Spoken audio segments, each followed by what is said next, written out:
रामपुर, खतौली, मैनपुरी, ऐसी तीन सीटें जो उत्तर प्रदेश में उपचुनाव के लिए तैयार हैं। चुनावी सरगर्मियां तेज हैं।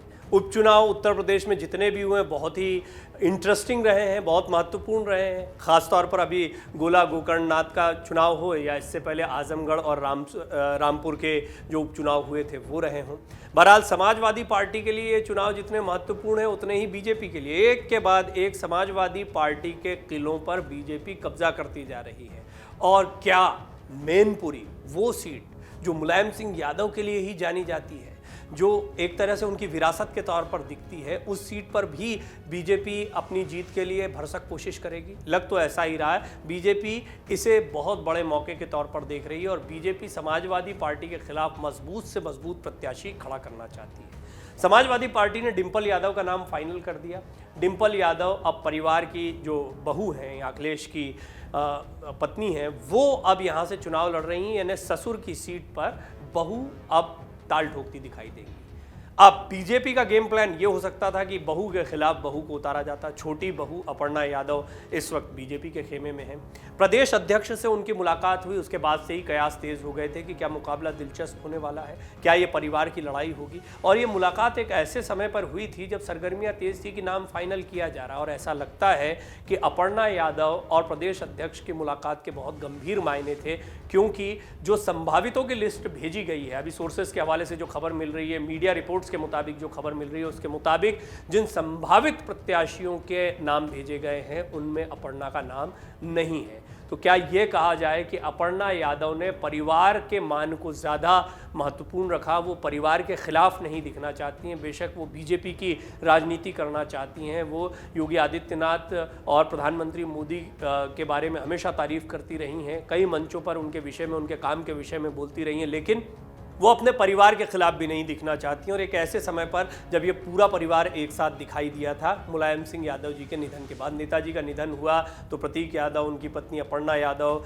अखिलेश यादव और उनकी पत्नी डिंपल यादव और परिवार के अन्य सदस्य वो सब साथ में दिखाई दिए थे। अब हम देख रहे हैं कि शिवपाल यादव के बेटे भी जो हैं वो अखिलेश यादव के साथ कहीं ना कहीं दिखाई दे रहे हैं। तो एक तरीके से अखिलेश यादव के साथ में यादव परिवार पूरी तरह से दिखाई दे रहा हो भी क्यों ना। मैनपुरी सीट ही ऐसी है, मुलायम सिंह यादव की विरासत की तरह इस सीट को लिया जाता है। लेकिन यहाँ के राजनीतिक समीकरण भी हैं, लिहाजा अपर्णा यादव को बहुत, हमने आपको पहले भी एक रिपोर्ट में बताया था, बहुत मुमकिन दिखाई दे रहा है कि वो यहाँ से चुनाव न लड़ें, लेकिन वो बीजेपी की पसंद हो भी सकती हैं, क्योंकि यहाँ पर परिवार मजबूत है तो परिवार के ही किसी सदस्य को उतारा जाए। और शिवपाल यादव अगर जो नाराज चल रहे हैं अखिलेश यादव से, वो साथ में होते, अपर्णा यादव होती तो शायद मामला मुश्किल हो जाता अखिलेश यादव के लिए। लेकिन अब राजनीतिक समीकरणों पर भी बातों को समझना चाहिए, चाहे शाक्य वोटों की बात हो या दूसरी, इनके आधार पर भी नामों को तय किया गया है। तीन उपचुनाव होने हैं और इन तीन उपचुनाव में हम आपको बताने वाले हैं कि किन संभावित प्रत्याशियों की सूची बीजेपी के आला कमान को भेजी गई है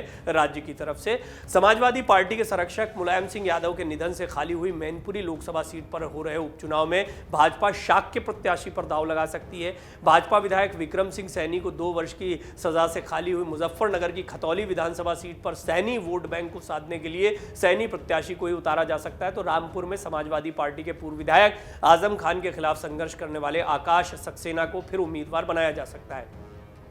मैनपुरी लोकसभा और रामपुर खतौली विधानसभा सीटों के लिए 5 दिसंबर को होने वाले उपचुनाव के लिए भगवा दल ने अपने प्रत्याशी तय कर लिए हैं। सीएम आवास पर शनिवार की शाम मुख्यमंत्री योगी आदित्यनाथ की मौजूदगी और भाजपा प्रदेश अध्यक्ष भूपेंद्र सिंह चौधरी की अध्यक्षता में पार्टी की कोर कमेटी की बैठक में तीनों सीटों पर उपचुनाव में प्रत्याशियों का पैनल जो बनाया गया उस पर मुहर लगाई गई है, ऐसी खबरें आ रही हैं। इस दौरान मैनपुरी में शाक्य समाज के प्रत्याशी को चुनाव लड़ाने पर मंथन हुआ है। बैठक में सपा छोड़कर भाजपा में शामिल हुए पूर्व सांसद रघुराज शाक्य, ममतेज शाक्य और प्रेम पाल और सतीश पाल के नाम पर मंथन हुआ है। वहीं पर्यटन मंत्री जयवीर सिंह, मैनपुरी जिला सहकारी बैंक के अध्यक्ष नरेंद्र सिंह राठौर के नाम पर भी चर्चा हुई। 3 नामों के पैनल केंद्रीय चुनाव समिति को भेज दिए गए हैं। इनमें से नाम क्या तय करना है, वो उनकी अलग अलग वरीयता और जीतने की कितनी उनकी उम्मीद है, इसके आधार पर कोई फाइनल नाम तय किया जाएगा।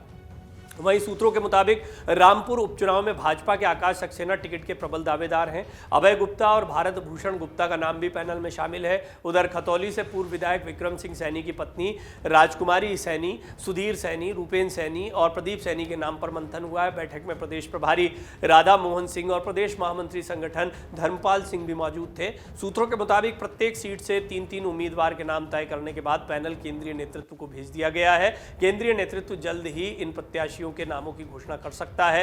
इस सब के पहले अगर हम बात करें तो अपर्णा यादव का नाम भी बहुत तेजी से चल रहा था, लेकिन प्रदेश अध्यक्ष से अपर्णा यादव की मुलाकात, वो तस्वीरें सामने आई ठीक इस मंथन के पहले की बात है और उसके बाद में कयास हो रहे थे कि ये मुलाकात हुई, क्या बात हुई, इसके विषय में बहुत लोगों के मन में सवाल आ रहे थे कि क्या उनसे चुनाव लड़ने को कहा जा रहा है। और ऐसा लगता है कि उनसे अगर कहा भी गया हो तो उन्होंने इस बात को स्वीकार ना किया हो, क्योंकि उन्होंने परिवार को चुनाव या राजनीति से पहले रखा है।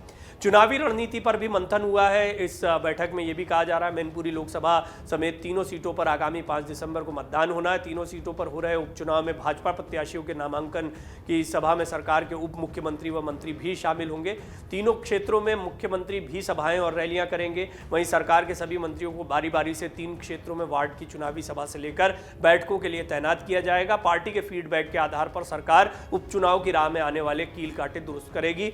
सूत्रों के मुताबिक सरकार और संगठन उपचुनाव में मैनपुरी और रामपुर में सपा के गढ़ भेदने के साथ खतौली पर कब्जा बरकरार रखने के लिए आश्वस्त दिखाई दे रहे हैं। मैनपुरी उपचुनाव के लिए नामांकन 10 नवंबर से शुरू हो गया है। वहीं इस सीट के लिए समाजवादी पार्टी ने डिंपल यादव को अपना उम्मीदवार बनाया है। बीजेपी में भी उम्मीदवार के नाम को लेकर मंथन चल रहा है। हालांकि सूत्रों के अनुसार लिस्ट में अपर्णा यादव का नाम नहीं है, उनके बजाय पार्टी में 3 नामों पर चर्चा चल रही है। डाउनलोड करें अमर उजाला ऐप और पाएं खबरें लगातार। अगर आप ये वीडियो YouTube पर देख रहे हैं तो हमारे चैनल को सब्सक्राइब करें और बेल आइकन को दबाना ना भूलें। अगर आप Facebook पर ये वीडियो देख रहे हैं तो हमारे पेज को लाइक करें।